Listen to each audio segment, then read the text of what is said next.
I think this dude is an idiot under the Mayo. I think he's a fucking idiot. I'm not even gonna sugarcoat it.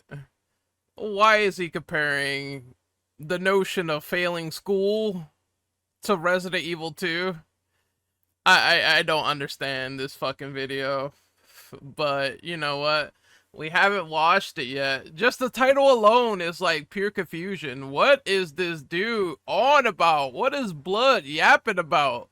All the time. He sounds like he has like a missile in his brain, like Engine from Crash Bandicoot. What is this dude on? Like, every time I hear him complain or speak or say something, talking about how Jill from RE3 is like his girlfriend or some shit, I just lose fucking brain cells. I get terminal cancer from hearing this guy talk. All right? Literally, if he disappeared from YouTube tomorrow, we will all wake up appeased in our dreams with Freddy Krueger. We will be all happy. I'm just saying, man. And I haven't even started the video, and I know it's probably going to be some weird rhetoric that doesn't make sense. But let's react to this shit. I'll stop when it's important, alright? Let's see here. Here we go. Let me make sure everything's fine. It's not too loud. But we're reacting to Resident Evil 2, how failing school ruined a survival horror classic. The disappointing sequel for the original RE2. Like, what? Disappointing. What? Okay. Doesn't it feel like everyone loves Resident Evil 2 more than 1 or 3? It's the best selling of the original trilogy by a couple million, so I guess that makes sense, more people played it. And I think if you ask most game journalists what the best original game is, they'll say RE2. Okay, what's your fucking point? A lot of people like the original RE2. And the numbers show, and the progression shows, and you literally answer your own question. Alright. It's just not a controversial statement to say that RE2 is the best. It took what the original did and made it bigger, far better graphics, better delivery on story points, better interaction between main characters. You're answering your own question, but supposedly it is the disappointing sequel. Alright. The fuck is this, man? The addition of emotional connections between Leon and Ada and Claire and Sherry, plus the incredible soundtrack. I'm not here to debate RE2 being a great game, or an objective improvement over the first in several ways. I'm here to instead explain my own, I guess, contrarian feeling that RE2... Oh my god! I already have a headache. And I'm not even letting him finish. He already admitted that he's gonna go fucking full on contrarian with this bullshit, nitpicks galore. I already expect it. It's like he's literally setting up the table and setting it on fire. is my least favorite. It has been since the day it came out. Get ready for a long personal story, and not so much of an analysis. I just want you to see where I'm coming from. When I was a kid, I bought gaming magazines all the time, and there was a GamePro issue that had a strategy guide for the new hit horror game Resident Evil. It's probably not the images I'm showing you right now, but the strategy guide talked about how to get out of the mansion, solve a lot of puzzles, and make it through the guardhouse taking down Plant 42. Hilariously, it said something like, there's not much more of the game left to get through after this, so you're on your own, when there's another half of the game from this point. I repeatedly read this part of the magazine for... You see, I have to interrupt here, because you're trying to make a point, but I'm going to be personally honest. Like, I want to get to your point. I don't care about your life story with RE1. Sorry. Like, fucking, what does this have to do with your entire point of Resident Evil 2 being disappointing? What is all this fluff, right? Like, I'm gonna skip ahead. When are you gonna get to the point of actually calling it a disappointing sequel? Like, I feel like this is a ton of filler to get to the point of what is the bad take here. When we found the dining room bloodstain, every time Barry said, I hope this isn't Chris's UD, We laughed so much we cried. Over Yes, and yes, over. I know. Memories, memories. I have a lot of memories with RE1 as well. Let's skip ahead right here. I think this point is where he talks about RE2 again. Everything to me. So imagine how exciting it was to see the first preview of Resident Evil 2, now known as Resident Evil 1.5. The cancelled version of the sequel starring Elza Walker and Leon Kennedy in a dark and creepy police station. The video demo was on a disc included in official PlayStation Magazine, and it looked amazing. You could shoot zombies in half and they would crawl at you. The setting was so different. I watched this video probably 100 times. At the height of my Resident Evil obsession, they released the director's cut of the original game, which was supposed to have gorier cutscenes, but didn't for reasons we weren't aware of at the time. The music was all messed. Oh god, okay, so yeah, I agree that the gorier cutscenes, everything's gonna be in color or whatever. We were not given that with this director's cut for whatever reason. And I remember even having this copy in my closet somewhere where it says, oh, this is fully uncensored cutscenes. So whatever promise Capcom said they were going to deliver there, it never happened. But hey, I got to see the scene on YouTube like later on where I believe Forrest Speyer gets like torn apart by dogs. It's like so gory. It's so awesome, man. That they had that out there, and it is pretty cool, and I wish it was in the actual director's cut, but whatever, I already saw it, so it's not like the biggest deal breaker in my life. But he said the music was ruined, but the version he is showing is not the DualShock version of Resident Evil director's cuts. I think that version is the one with the ruined music. If you own this version right here, which is the one I own without the DualShock, there is the original music in place intact for this version.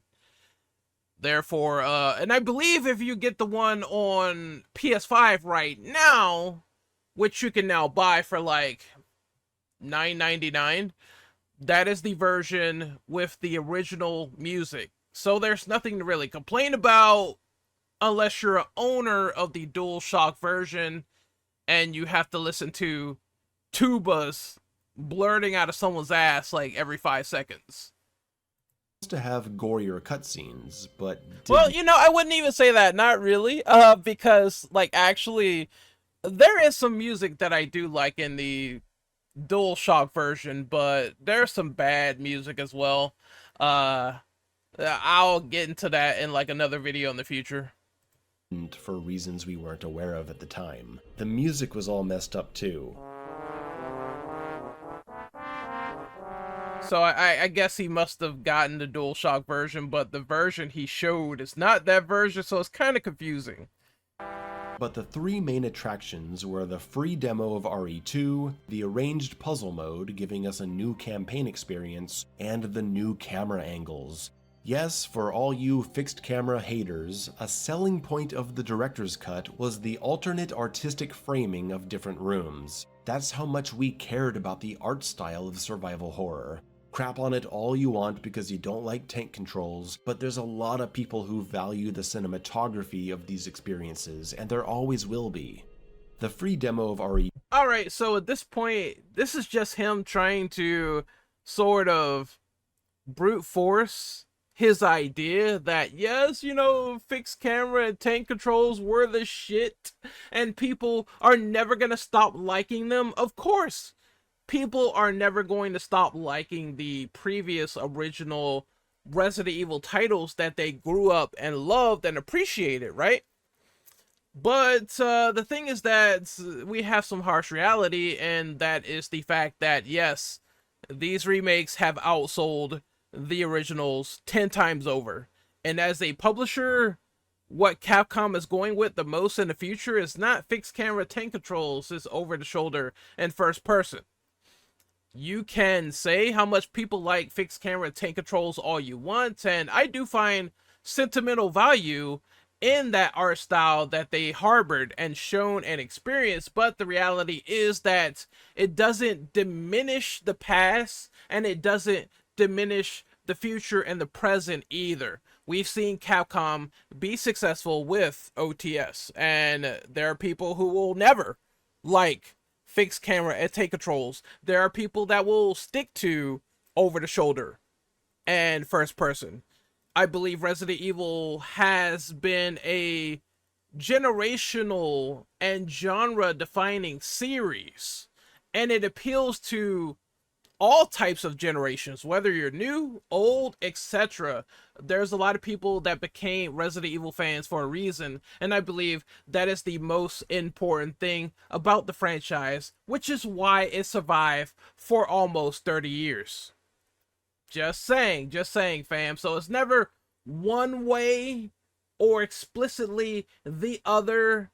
They might harken back to aesthetics and what made some of the originals work, but in terms of modernizing these games, they're going to stick to what plays the best. And what plays the best is over the shoulder right now, which is why they picked that when they decided to go with the RE2 remake. They said the best style, in their opinion, is over the shoulder. And that's what they selected. So, and we're going to be playing these games, bitching about them, praising them, putting our finger on the pulse anyway for the next remake. And you're going to be there too. So, I mean, this is just you trying to brute force. Oh yeah, fixed camera and tank controls are awesome. Yes, they are games I still enjoy playing, but Capcom is not going to regress and go back to that style anymore. I think the best thing you should do and praise is praise the indies. They're still doing fixed camera and tank controls, and those games should be appreciated if you love them so much. RE2 was a big deal, allowing us to play all the way from the opening streets to the police station. You could reach the STARS office on the second floor, and that was it. It was amazing and left us hungry for more. I seriously used to stand in this hallway and just shoot the rest of my bullets at the corpses on the ground because I didn't want to stop playing. This was September of 1997. There were 4 more months until the release of RE2, and boy oh boy, what an event it was. RE2 was huge, 5 out of 5, 10 out of 10, best game of the generation, until Metal Gear Solid came out, of course. And in anticipation of RE2's 2 good games, it's like, he's trying to bring that up, it's like, okay, doesn't diminish RE2 in the slightest. MGS was super fucking good, and so was RE2. Release, I invited my best friend over to stay the night at my house. We were gonna play it all night, see everything there is to see, with my sister of course. It was a great plan, Friday night, stay up late and play all weekend. But the night before, my dad gave me some bad news. I don't talk much about my personal life on this channel, but I'm gonna share a moment with you. In 1998, I was not doing well in school. I was becoming a rebellious prick that just wanted to listen to rock music and play video games. What does this have to do with the point that this game is the quote-unquote disappointing sequel? Get to the point. Like, come on, man. Like, I'm fucking dying over here. Shocker, I know. And because of my declining grades, my father took it upon himself to book me for a private evaluation. He scheduled it for the morning after RE2 came out, which meant my friend couldn't stay the night with me, and I would have to spend hours of my weekend taking tests. Oh my fucking god. This is why this dude's videos suck. Like, what is he talking about? I failed in school and is going to lead me to say why RE2 is the disappointing sequel. Like, what is this interjection here? Like, maybe I could see someone having a really tragic and dark moment in their life, and thus playing a video game might give them some solace of peace. I could totally see this being pertinent to someone's gaming experience, but when you say something is a disappointing sequel, and then you factor in the fact that you had tests and you were a failing student and whatnot. It just seems messy for interjections and talking points to make any sort of cohesion whatsoever. Like, what the fuck are you talking about? Like, this is, I failed the test and somehow this leads to the title. I don't know what relevance it has. I don't know what it's going to do. I don't know what profound point is going to make, but I'm going to make it anyway. And also squeeze in the fact that I am making contrarian nitpicks in the beginning of the video. Let's put that as a disclaimer, but let's talk about our life story of getting an F- on a math test. What the fuck is this? This is the same under the Mayo that compared God of War 2018 and Resident Evil Village, and I'm not even shitting you. Let's look it up. All right, let's see the brain rot live in 4K. God of War Village under the Mayo. He makes these weird, random, off-kilter, baseless comparisons. Village of War, how God of War ruined Resident Evil Village. Fam, how? How, Sway? You are comparing apples to oranges. You are comparing coconuts to pineapples. You are comparing milk to fucking orange juice. What are you talking about? Like, oh my god, like, I don't understand these comparisons. I understand he's trying to, well, actually, I don't. He's trying to talk about the game design of one game influencing another, but I mean, that's so off base. Like, I don't get it. And then all of these bad God of War videos, how God of War was ruined, all this other bullshit. Like, the fuck? God of War Valhalla is not very good. Ragnarok is ruined. At this point, you just sound like you're a rage baiter. 100%. 100%. You sound like you're on the same level as Synthetic Man when he talked about God of War Ragnarok, and he got a whole load of shit wrong about that game too. So much so that he was going to call Mauler slurs because he said his review of God of War Ragnarok was fucking stupid. Alright? Mauler said Synthetic Man's review was fucking stupid. Synthetic Man tried to counteract and say, oh, I would just get on EFAP to call them slurs. Like, why? And I'm not even the biggest EFAP fan, but why would you do that? Why would you be so stupid to say something like that out in public because your review wasn't really that great? Like, I don't understand these contrarians, man. This is all this guy is making in terms of videos, and somehow it pays off. But I mean, and I'm not even saying, like, because of course he talks about the puzzles. Yes, the puzzles of God of War Ragnarok, but they fixed that, by the way. So even that's kind of outdated as we stand now of the NPCs telling you the solutions. I understand that was a criticism before, but hey, I mean, if people will accept Cyberpunk being fixed after that shit was broken at launch and somehow that's like the greatest thing of all time now, then I guess sure, whatever. But still, dude, I don't. And it's ultra kill videos. Is it ultra kill? They have been ratioed to death so far. Like, no one in the ultra kill community likes Under the Mayo at all. That ultra kill sucks because it's not Doom. Under the Mayo's review is pathetic. Yes, I want to change ultra kill. Under the Mayo still doesn't understand ultra kill. What has he done to this game? Holy shit, because there are so many counter videos to this. God damn, bro. Like, what the fuck?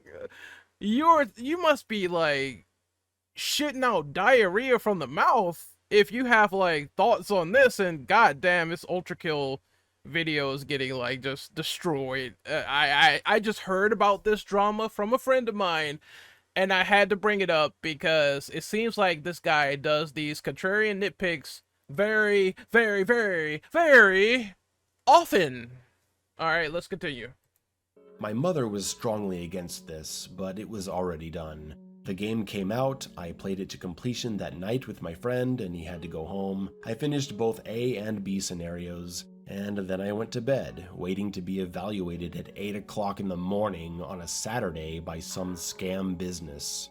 You know, I'm just gonna say it here. Maybe it's like a little bit of prediction, so to speak. I think he's going to blame his personal experience on why he did not like this game. Or why he thinks it's disappointing or some factor like that. Because he did praise it, yes, but the way it's being set up, it seems like this personal test or whatever he's being tasked through is going to influence his opinion on Resident Evil 2 OG. I'm just saying it now. I'm calling the video right now. 4 hours. It was a 4-hour exam on a little kid that only wanted to be at home playing the game he was most excited for in the world. Talk I want to kind of skip through this because I don't want to hear the sob story. a lion, a puma, a tiger. What the One fuck? What the fuck? Why are we talking about animals in a Resident Evil 2 assessment opinion piece video? What the fuck? Unless there are animals involved with the game, why are we talking about lions? That's Outbreak, sir. Why are we talking about pumas? This is not fucking Red Dead Redemption 1 and 2. What are we talking about here? Like, why is there lions being brought up? What the fuck? Like, what the fuck? Ah! Oh my god in heaven, bro. This guy will, like, compare anything. He will compare slime to a Resident Evil title and try to make it work.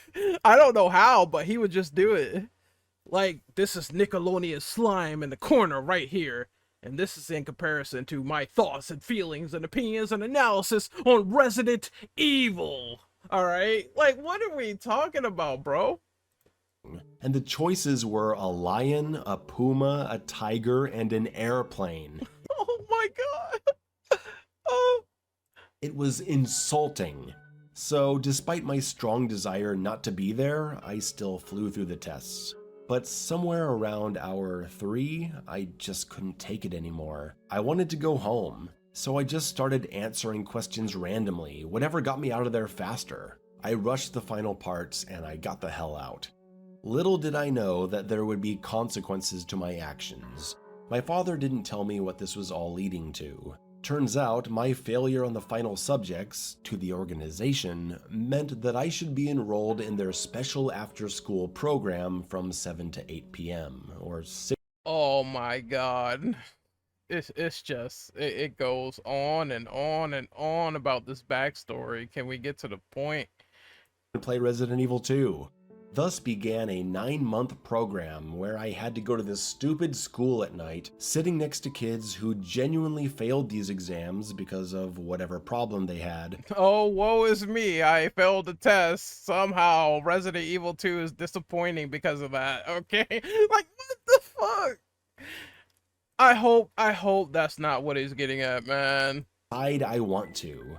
The after-school courses were canceled. Oh my god.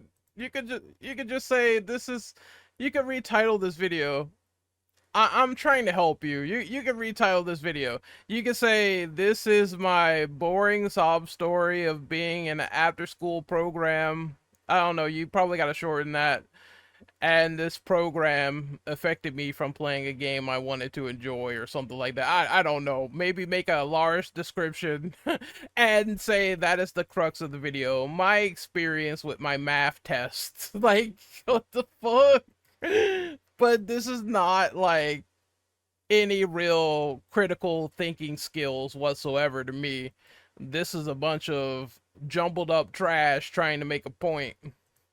And I just don't get it. Slow horror title where you're exploring a mansion, getting lost, solving puzzles, and surviving on very few resources was a shocking experience for me. It took a while to adjust. Plus, there was the time required to learn the art of navigating fixed camera and understanding tank controls. The months I spent playing RE1 forced me to learn and adjust the way I think. It was a cerebrally challenging game. And because I'd gotten so good at playing Resident Evil, I breezed through RE2. It was so easy. I had so much ammo, and it felt like the monsters did far less damage to me than the ones in RE1. I mean, hunters could take your head off in a single swipe. The lickers of RE2 barely did anything to me. The mansion was a more difficult map to figure out than the RPD, as amazing as it was. Before I knew Alright, so, I mean, it comes without saying, though, that when you have a sequel, sometimes the game will get, like, harder or easier depending. Now, personally, I think hunters being able to just, like, swipe your head off anytime they want when you're on yellow caution is bullshit. You know, Resident Evil 1 also had the fact that you couldn't visibly tell if your character was hurt or not. You had to go to the pause menu. A lot of little things like nooks and crannies of it is a little bit rough, and that's fine. And if you want a harder version of RE2 OG, I'm gonna recommend something to you right now. Hold on a second before you start complaining, because I think reliving something and re-experiencing another version might be a little bit lost. It might be a little bit on deaf ears for you, but I'm gonna help you out right now. Under the Mayo, I have something for you. It's called Resident Evil 2 on Nightmare Mode. This is a more advanced difficulty level in the Resident Evil series. Nightmare Mode was first used in the Dreamcast and Windows ports of Resident Evil 2. And what the fuck? In the PS2 exclusive title Resident Evil Outbreak File 2, it also featured Nightmare Mode. Okay, we're not talking about Outbreak though. Resident Evil 2 has Nightmare Expert Mode on certain ports. If you're worried about the game being too easy, why not go back and relive Nightmare Mode with the Dreamcast ports? If you don't want to find a Dreamcast, you could use Redream. You could do that, or get Resident Evil on a PC, the PC port for RE2, and just tune that up, play that. Where it says here that enemies will cause a lot more damage. There's less ammo and health items. They will be more scarce, and usually with certain monsters, your health will be taken down from fine to danger in one hit, and this happens more often than not with lickers. In the video you're describing, you say, oh, lickers don't do shit. Play on Nightmare Mode, Expert Mode, let's go. It's right here for you. It's right there for you. It's right here for you. It's like, why don't you do that? You know, easy problems have easy solutions. All right? swipe. The lickers of RE2 barely did anything to me. The mansion was a more difficult map to figure out than the RPD, as amazing as it was. Before I knew it, RE2 was... I'll give them that one. It's kind of a little bit more easier to figure out RPD, but that doesn't mean, like, bad game, disappointing level design. No, not at all. over. I don't know if I died even once. Maybe in the final tyrant fight in Scenario B. But when it was all over, I didn't feel like I got as much out of it as I wanted. It felt... God damn, bruh. That's crazy that he says he didn't get a lot out of RE2 while praising a lot of the replay value that the game had to offer in previous segments of this video alone. It's like, what is your general expectation of a sequel under the Mayo? What is your general expectation of what they should do? Because if you talk about they should just enhance the first game in most ways fundamentally, that's kind of what they did. If your first experience was the game was too easy, then play on Nightmare Mode with other versions, and your experience will probably differ if you play those other ports. I don't understand the complaint. felt like a big blockbuster action experience, and less like the scary, challenging horror adventure of the original. I kind of disagree with that. I still maintain the principle that while Resident Evil 2 tried to go big and better, it doesn't mean that it still didn't maintain some elements of being fearful in certain points. having fucking Mr. X walk around, that was scary to people. The new monsters, the new encounters, it was a different spin on things from what you previously enjoyed with Resident Evil 1. Just now it's in a hellish cityscape and you have to survive. I still loved it. I played it a bunch. I had an RE2 Remember, I still love the game, but the most disappointing sequel of all time, buying merch, but very disappointing. t-shirt. I bought the action figures. It just didn't blow me away. But you know what did? Nemesis. As soon as I started seeing Yes, Nemesis was the harder game initially of the two versions. So if you go back and you played the PS1 version, and Nemesis would go and fucking stalk you and all this other shit, jump through windows, he has a rocket launcher. Yes, it is like a very, very challenging and hard game. previews for RE3, a hype started building in me unlike anything I'd known before. The return of Jill Valentine, who I adored from the first game. That's his personal girlfriend there, Jill Valentine. She's my girlfriend too. No, I'm kidding. But still, it's just like I can see people having that affinity for the original characters coming back. Maybe if you like Jill or whatever, I think this point is totally natural. That's fine. But still, if he wanted a more harder version, I don't understand why he just won't cover that and talk about his new experience from there, as opposed to the initial old experience, like overriding things. If you wanted a harder RE2 version, bro, then play this, or hell, play the remake on fucking hardcore mode and see what happens. See what it has to offer. The ability to actually explore the streets of Raccoon City, and the introduction of the Nemesis, an enemy that would stalk you and appear where you least expected him. Taking the concept of Mr. X from RE2's B scenario and fleshing it out into a full game antagonist. I agree. They enhanced that to death. This part is the only part I agree with, but it was so much garbage and filler and all this other shit to get here. So many first world problems. Like, this is still a bad video. Plastered my entire bedroom wall with articles and posters from any magazine I could buy, and when it finally came out, I had a group of friends come over to see it, chugging soda all night, playing Mercenaries mode.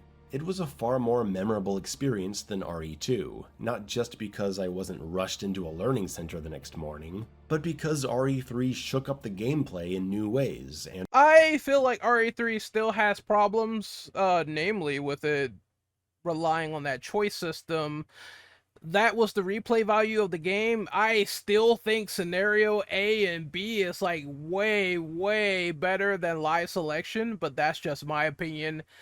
The longevity of RE2 was like just better than RE3, but I did like the actiony sort of gameplay and Nemesis in RE3 a bit more. You know, you can make comparisons here. At least it makes sense, as opposed to saying Resident Evil Village and God of War was ruined or some other shit like this guy does. At least that makes better sense. Holy shit. and really got me thinking. To this day, RE3 is my favorite of the trilogy. It's not scary like RE1, but it takes the Hollywood action-adventure idea of RE2 and improves on it with much better exploration, puzzles, and a central antagonist that could ambush you at any moment. I think scares are subjective, but it is hilarious. Like, it's very hilarious that he did factor in scares when it came from RE1 to RE2. So that's kind of, it's a little bit funny. That's something to point out. Anyway, I hope this video has helped you understand my experience and— Oh no, it hasn't. Dislike, I'm done.